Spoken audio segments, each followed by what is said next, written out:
ni Chris King. I'm a player and I know that it could possibly hurt his career, but he was very insistent and I salute him for that. Lamang pa rin ang Alaska ng isa. 42 seconds remaining. Chris King to Marlo Aquino against Kevin Holland. Dilabas na naman kay Chris King. 3-point shot by Chris King! It's good! Ayan ang sinasabi natin. Chris King is hobbled. Ayan! He will not try. Ngunit hindi dapat nabahala ang mga Boars dahil pipilitin daw lumaro ni King upang bigyan ng commanding 3-0 lead ang kanyang koponan. I think the pressure right now is on Alaska. They're the ones who have to come out and, and try to get 2 games from us. But we hope that we can just go ahead and end the thing so it would be over with.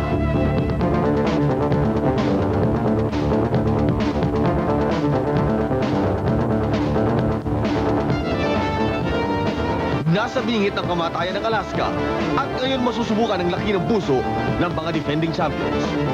Alam nilang may iniinda ang naghaharing import ng Gordons.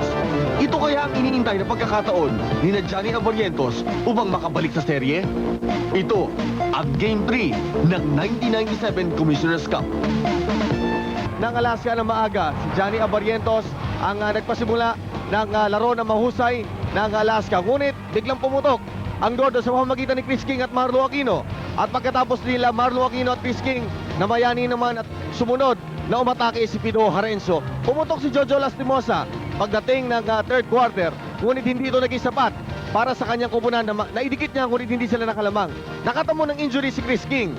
Ngunit sa isang milagrom tira, bumalik si Chris King sa huling 37 segundo ng laban upang kumana ng isang 3-pointer na nagbigay ng panalo sa kupunan ng Gordos Gin para sa maaga.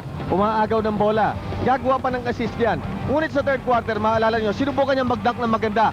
Nahatak ang kanyang hamstring muscle sa bandang kaliwang paa. At yan ang naging problema. Ngunit bumalik nga siya sa dulo ng laro at kung kailan pinaka-importante at kinana niya ang pinaka-importante 3-point shot ng unang dalawang laro para sa kupunan ng Gordos. Dr. J, kanina nakita natin si Chris King. Ito muna ang kanyang mga numero. 61% 3-point shooting. Kakaiba ito, Dr. J. Yes, and not, the things that Chris King gives are the 8 assists, the 11 rebounds, saka magaling dumipensa at tumulong sa depensa si Chris King. That's why kung naglalaro siya, malaking bagay para sa kanyang mga kupunan niyan. He's a big player that helps Marlo Aquino in defense downstairs. Injured si Chris King. Kanina nakita natin si Chris King early in this ball game. Mapapansin nyo, ienggang-enggang ng konti ang import na ito. Obviously, there is a problem. Meron siyang iniindang sakit sa kanyang kaliwang hita at yan, sinubukan lagyan ng pampalunas ng sakit strap ito upang hindi ma-aggravate ang kanyang injury. Ngayon, ang questions dito. Abot ng hapon at may kaunting break sa ensayo ng Gordon's Gin Boars. Sila ay naghahanda para sa Game 3 ng Finals ng 1997 PBA Commissioner's Cup. At mababatid natin na wala si Chris King sa sahig sa kasalukuyan. Si Chris King ay tinignan ng doktor kaninang umaga upang suriin ang kanyang kalagayan sa kanyang kaliwang hita at napag-alaman na meron siya ditong strained ligament at partial tear sa kanyang hamstring.